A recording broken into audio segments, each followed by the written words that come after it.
Quase um século atrás, Edwin Hubble descobriu que o universo está ficando maior. Medições modernas de quão rápido ele está se expandindo discordam da velocidade em que isso acontece, sugerindo que nossa compreensão das leis da física pode estar errada. A expectativa era de que a entrada em operação do telescópio espacial James Webb resolvesse o que ficou conhecido como tensão cosmológica. Mas aparentemente isso não deve acontecer, pelo menos por enquanto. É o que afirma a matéria publicada pela revista Quanta. Uma análise muito aguardada das observações do telescópio, divulgada recentemente, mais uma vez coleta taxas de expansão conflitantes de diferentes tipos de dados. Segundo a Quanta, duas equipes rivais lideraram o esforço para medir a taxa de expansão cósmica, que é conhecida como constante de Hubble. Uma dessas equipes, liderada por Adam Ries, da Universidade Johns Hopkins, tem consistentemente medido a constante como sendo cerca de 8% maior do que a previsão teórica de quão rápido o espaço deveria estar se expandindo, com base nos ingredientes conhecidos do cosmos e nas equações governantes. Pode parecer pouco, mas essa diferença, conhecida como tensão de Hubble, sugere que no modelo teórico do universo pode estar faltando alguma coisa, algum ingrediente ou efeito extra que acelera a expansão cósmica. Tal ingrediente pode ser uma pista para uma compreensão mais completa do universo. Ries e sua equipe divulgaram sua última medição da constante de Hubble com base em dados de Webb, obtendo um valor que concorda com suas estimativas anteriores. Mais recentemente, uma equipe rival liderada por Wendy Friedman, da Universidade de Chicago, usando as observações do telescópio Webb de 3 tipos de estrelas, afirma que os resultados de 2 dos tipos produzem estimativas da constante que se alinham com a previsão teórica, enquanto a terceira, o mesmo tipo de estrela que Ries usa, corresponde ao valor mais alto de sua equipe. Que os 3 métodos discordem não nos diz nada sobre física fundamental. Isso nos diz que há algum erro sistemático em um ou mais métodos de distância, disse Friedman. Resultados de Friedman foram submetidos ao The Astrophysical Journal, mas ainda não passaram por uma revisão formal por pares, onde pesquisadores externos verificam anonimamente os dados e a análise, afirma a Quantum Magazine. Saul Perlmutter, um cosmologista ganhador do Prêmio Nobel da Universidade da Califórnia, que viu a pré-impressão da equipe antes de seu lançamento, disse à Quanta que os resultados sugerem que podemos ter uma tensão de Hubble apenas dentro das medições baseadas em estrelas. Esta é a tensão que realmente temos que tentar descobrir, mais do que tentar inventar novos modelos cosmológicos. Ries, após estudar a pré-impressão, disse à Quanta que ele discorda do pequeno conjunto de supernovas que a equipe de Friedman usou em uma etapa da análise, o que ele diz que pode enviesar os resultados. As novas medições são adoráveis e, de fato, estão em excelente concordância com as mesmas medições obtidas vários anos atrás pelo nosso grupo. Então, as medições de distância parecem estar sob controle, ele disse. No entanto, temo que este estudo de uma amostra tão pequena de supernova dê uma impressão um tanto enganosa do valor da constante de Hubble. Os resultados vêm depois de meses de drama nos bastidores, quando Friedman inicialmente pensou que sua análise havia matado a tensão de Hubble, apenas para vê-la voltar rugindo à vida. A parte difícil de avaliar a expansão cósmica é medir distâncias a objetos no espaço. A astrônoma americana Henrietta Leavitt descobriu pela primeira vez uma maneira de fazer isso em 1912, usando estrelas pulsantes chamadas cefeidas. Essas estrelas piscam a uma taxa que se relaciona com sua luminosidade. Depois de saber o quão luminosa uma cefeida é, você pode comparar isso com o quão brilhante ou fraca ela parece para estimar a distância de sua galáxia. Edwin Hubble usou o método de Leavitt para medir as distâncias até um punhado de galáxias com cefeidas, descobrindo em 1929 que galáxias mais distantes de nós estão se afastando mais rápido. Isso significa que o universo está se expandindo. Hubble fixou a taxa de expansão em 500 km por segundo por megaparsec, o que significa que duas galáxias separadas por 1 megaparsec, ou seja, 3,2 milhões de anos-luz, voam para longe a 500 km por segundo. As medições da constante melhoraram à medida que os astrônomos melhoraram na calibração da relação entre a frequência de pulsação das cefeidas e sua luminosidade. Ainda assim, toda a abordagem era limitada. Para medir a distância até as galáxias através da vastidão do universo, os cientistas precisariam de uma nova abordagem. Na década de 1970, pesquisadores começaram a usar cefeidas para calibrar as distâncias até supernovas brilhantes, permitindo medições mais precisas da constante de Hubble. Friedman liderou uma campanha de observação de vários anos usando o telescópio Hubble, e em 2001, ela e seus colegas anunciaram uma taxa de expansão de 72 km por segundo megaparsec, estimando-se que isso representaria no máximo 10% de incerteza. Ries, que é um dos descobridores da energia escura, ganhadores do Prêmio Nobel, entrou no jogo da expansão cósmica alguns anos depois. Em 2011, sua equipe publicou um valor da constante de 73 km por segundo megaparsec, com uma incerteza estimada de 3%. Em 2013, cosmólogos usaram as observações do telescópio Planck sobre a luz restante do universo primitivo para determinar a forma e a composição detalhada do cosmos primordial.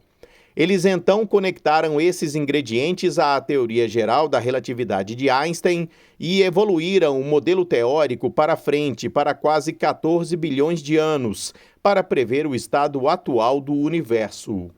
Essa extrapolação prevê que o cosmos deveria estar se expandindo atualmente a uma taxa de 67,4 km por segundo megaparsec, com uma incerteza inferior a 1%.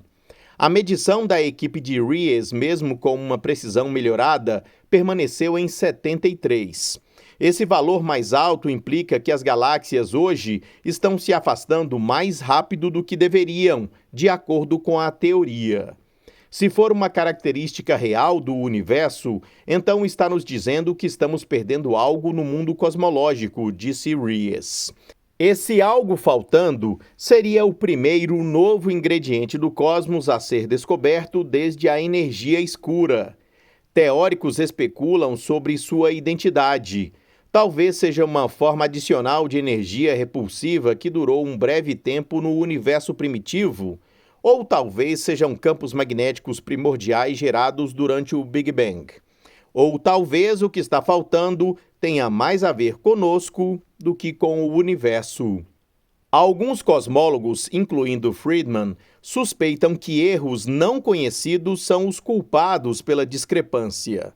O argumento mais comum nesse sentido é que as estrelas cefeidas vivem nos discos de galáxias mais jovens, em regiões lotadas de estrelas, poeira e gás. Mesmo com a resolução primorosa do Hubble, você não vê uma única cefeida. Você a vê sobreposta a outras estrelas. Esse congestionamento complica as medições de brilho. Quando o telescópio Webb foi lançado em dezembro de 2021, Ries e seus colegas recorreram à sua poderosa câmera infravermelha para perfurar a poeira nas regiões lotadas onde vivem as cefeidas. Eles buscaram testar se a aglomeração tem um efeito tão forte quanto Friedman e outros pesquisadores alegaram.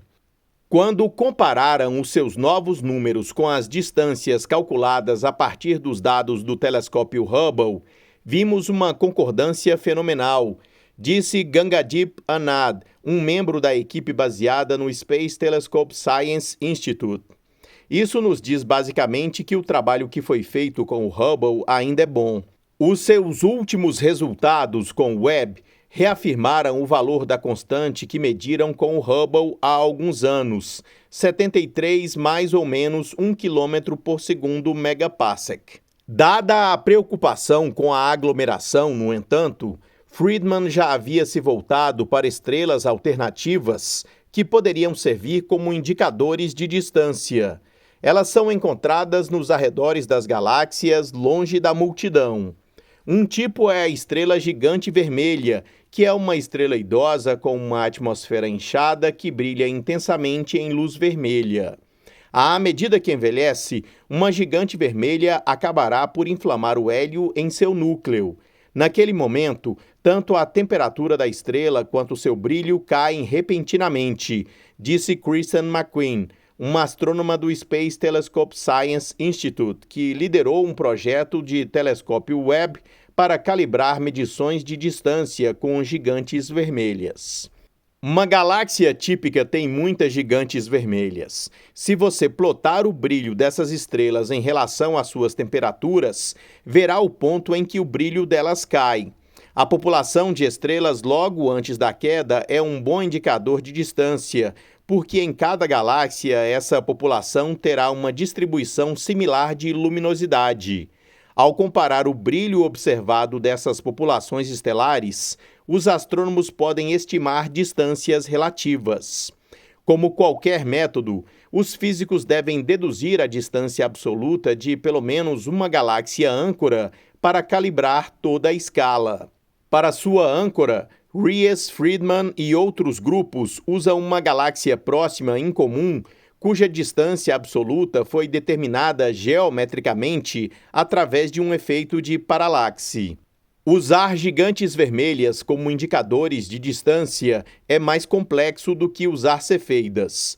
No entanto, McQueen e seus colegas usaram 9 filtros de comprimento de onda do telescópio Webb para entender precisamente como seu brilho depende de sua cor.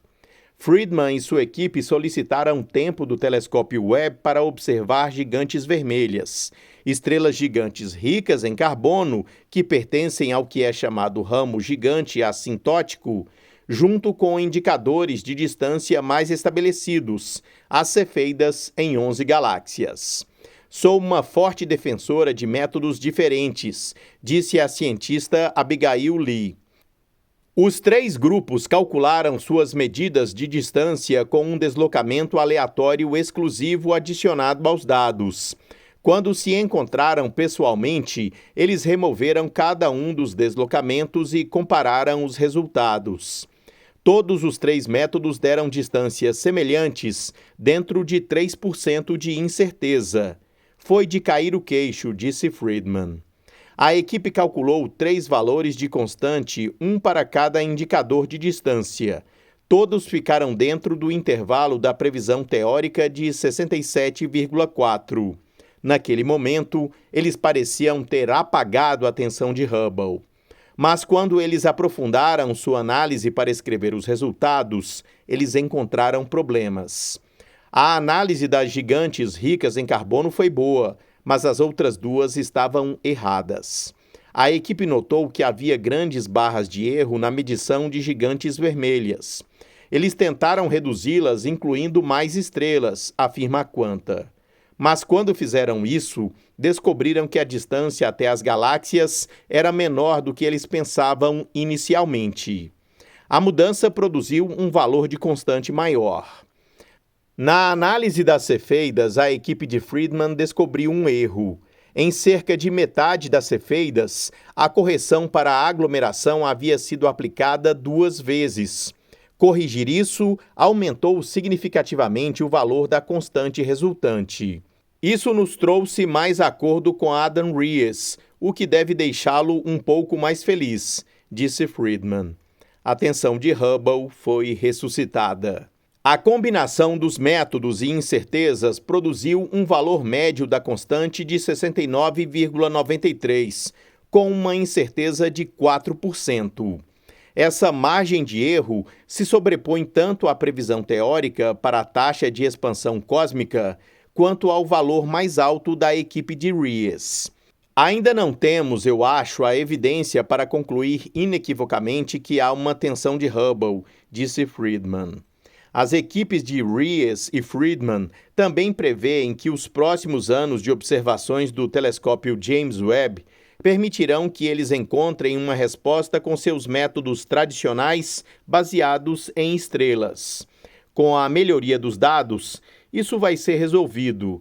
Eu acho que bem rápido, disse Friedman. Vamos chegar ao fundo disso. Este foi o Minuto News, uma pílula com notícias sobre ciências.